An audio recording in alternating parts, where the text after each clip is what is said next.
This is a virtual reality exhibition project seeking to demonstrate the reconfiguration of the image institution in the post-COVID-19 context. Using Mozilla Hook as the affordance for the exhibition, I would like to present how the description of the institution demonstrated by artists like Andy Warhol and Namjoon Pait, foreshadowing for the present state of total cinema. Exhibitions by these artists have raised the awareness of the spectatorship institution from the theater to the television.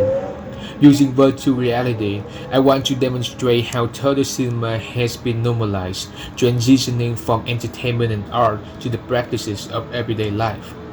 So the structure of the whole exhibition resembled the Guggenheim Museum.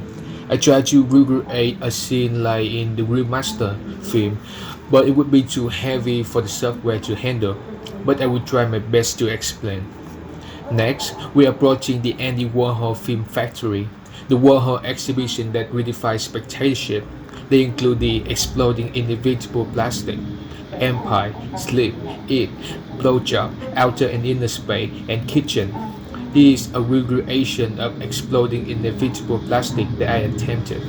I used the 360 rectangular effect covered with other screens from ceiling to floor that established the total immersion of the scene. The environment that I created here is very casual. A living room design is not to watch the films but to engage in conversation. Images here act as visual noise that one can come and leave at any time, freeing from the theatrical restraint. As repetition is also Warhol signature, I duplicate them to increase the sense of absurdity and cultural commodity, giving the museum environment. The choices of facing blowjob in an opening space that increase the sense of awkwardness when confronting images of sexual implication. The four theatrical seats over here are on the opposite side instead of a straight row, so each have different cinematic experience. Seats are interchangeable as well in an opening environment, so one can switch between them during the experience. Outer and Inner Space is filming Eddie's secret, looking at the re-recording of herself on television. This reminds me Yurovsky's idea of the third memory, in which one is in negotiation between the original memory of the filming moment, the remediated memory of the camera apparatus, and the memory of the reenacting event. In this case, the audience is forming the memory of Eddie remember watching herself on television, establishing layers of fiction and reality that fuse together. Like Marilyn Monroe, Eddie Seawick has become Warhol character of spectacle at the contemporary conditions of the apparatus and film reality and virtuality set by the image institution. However, according to Yurovsky, Warhol work lacks the perceptual stimulus, which brings the viewers back to the contextualization of the whole visual experience, making visible the spectatorship institution.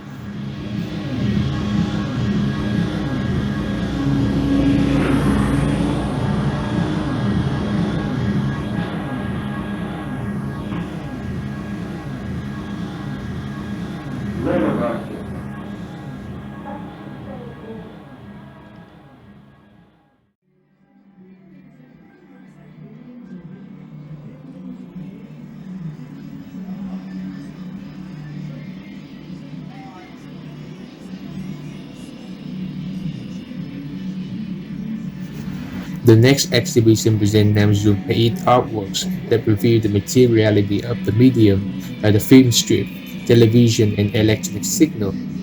One of his most prominent ones was Zen for Film, which projects a pictureless film with dust and scratches caused in the process of projecting. For this exhibition, I want to introduce the transition from the physical material of the film strip to the electronic signal of television. Electronic transmission can be demonstrated in the work TV Buddha. The electronic is the transition from film to video that allow the instantaneous and simultaneous reproduction of media. The Buddha looking at himself, filming himself, resonates with Warhol outer and inner space, but the form of the artwork set up symbol for the subject of the televisual spectatorship. The visitor adds another layer to the piece by looking at the Buddha as the representation of spectator. watching the television. Yuroshki's third memory is also the expanded cinema that expands one's consciousness of not only the viewer of the piece, but also being aware of one's participation in the completeness of the piece. The electronic materialities of this visual experience are the video camera, the television, the spectator, the filming subject, and the programmer who watching everything. To demonstrate the materiality of the electronic signal, Pat also puts dozens of TVs together that what can be seen on the electronic markets. A single home TV set may not have this type of spectacle, but this is how they look like when putting together, presenting the infinite simultaneous duplication of images. Pat inputs his authorship by creating a bundle of combined artwork, such as the national flag, the birds, representing channels and zones in television. I add my input by multiplying them and making them indistinguishable and insignificant as a demonstration of the digital capacity to duplicate media even without the need for the TV sets. My last item over here imitate how it works, like becoming robot that piles one TV on another to form a humanoid figure. However, here I also attach a Donald Trump montage that is only possible by the digital manipulation in the digital spectatorship institution. My intention here is to make the transition from the electronic signal to the webcam aesthetic and the digital institution.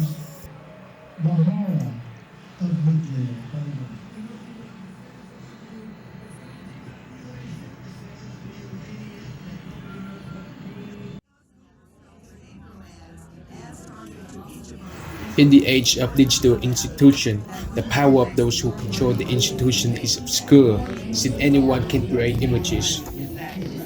If appearing on the television make oneself known wider to the mass audience, the prosumer, one that can both consume and produce, become insignificant in this ocean of digital signal, yet whose data is constantly being collected. Physical environment is disrupted. Mass data allows media to be accessed at any time in anywhere. Here are the leaders and news conferences during the pandemic. There is no necessity for hosting place or country. Leaders now also meet their people to the webcam.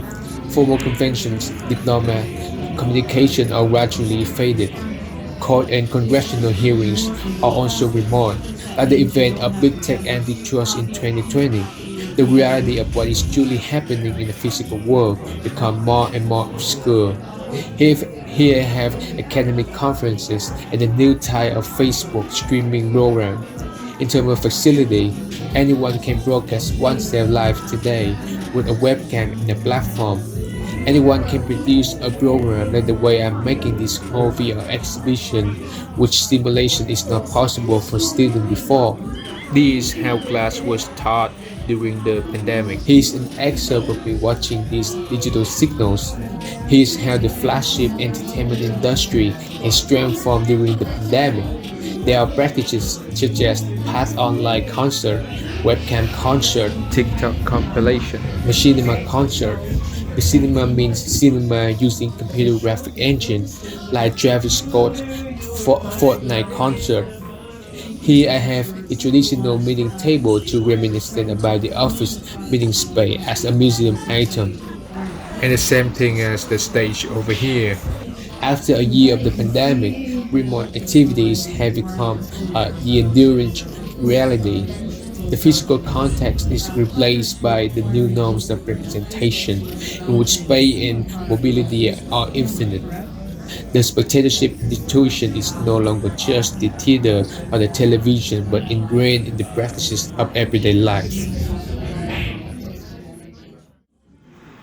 The next exhibition that I intended to show is the VR exhibition, but it's getting complicated for my technical capacities right now to design.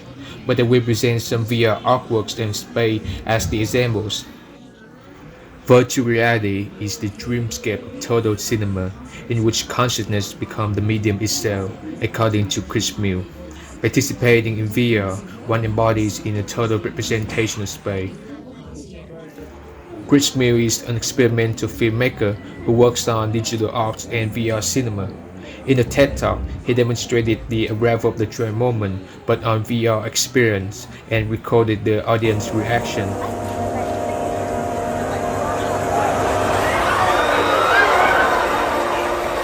This time, he showed the crowd screaming as the train arrived, as the demonstration of the cinematic blurring reality, or the replacement of consciousness by the medium.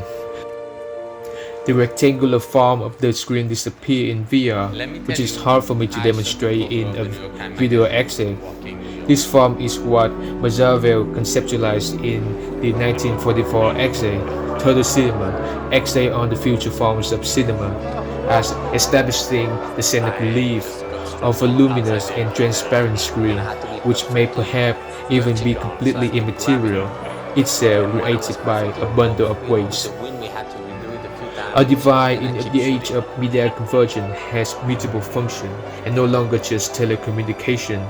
According to Harry Jenkins, media convergence is the discourse between media content and the users, instead just as technological processes that bring together a multiple function device. As the pandemic has made the digital become more pervasive in many aspects of everyday life, such as work, study, meetings, events, the digital platforms have been normalized, but they also reveal their limitations. VR portrays the desire for space that has been restricted by shelter-in-place order and has begun to enter the media conversion discourse. Here is an art gallery that I found on the internet. The museum space is no longer the privilege possessed by certain artists or institutions, but accessible to many through VR reality.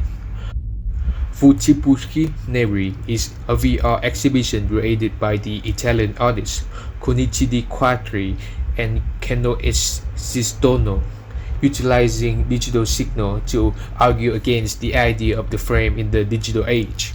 The artworks in the exhibition do not have any subject, but the frames themselves are the artwork. They have 4 rooms and one can enter the other room just by clicking at the link. Context and content in VR are blurred together as the simulated space here acts as the artwork themselves. The artwork that start other artworks. You can invite others to attend the room together in real time as well. One does not only look at the representation of space on the screen, but also participating in the representation of space. The cinematic expansion of VR are both the immersive experience and participatory experience of total cinema. The simulation of participatory space outside the flat digital platforms has been employed by many firms like Fabella to create the virtual office space for remote work, education, and conferences. VR simulation can also be used to simulate medical surgery or flight simulation. As the cases of expanded cinema in the perception of everyday practices other than art and entertainment. There are much more to VR, but this project is rather a brief chronological introduction of the image institution and how the expanded cinema demonstrates the spectatorship contextualization in different stages of image technology, particularly speculating the institution in the post-pandemic context. VR disrupt contact to make remote reality more obscure from the physical context. Meanwhile, the theater and television require one to participate in a specific contact to be controlled by the institution. According to Yuroski, we do not normally think of cinema as imposing uncomfortable restraint on our behavioral freedom, any more than a symphony concert, a dance performance, or an exhibition of painting in a museum. In all these situations, the proper social conventions have become unnatural and ingrained as to go unarticulated and unperceived. The whole project tries to demonstrate how expanded cinema has raised the awareness of the image institution that attempts to normalize the institutional control by engaging the users in the media conversion discourse. As the feature of neoliberalism in late capitalism, power has increasingly become more invisible to unload accountability for any disruption done on the physical reality.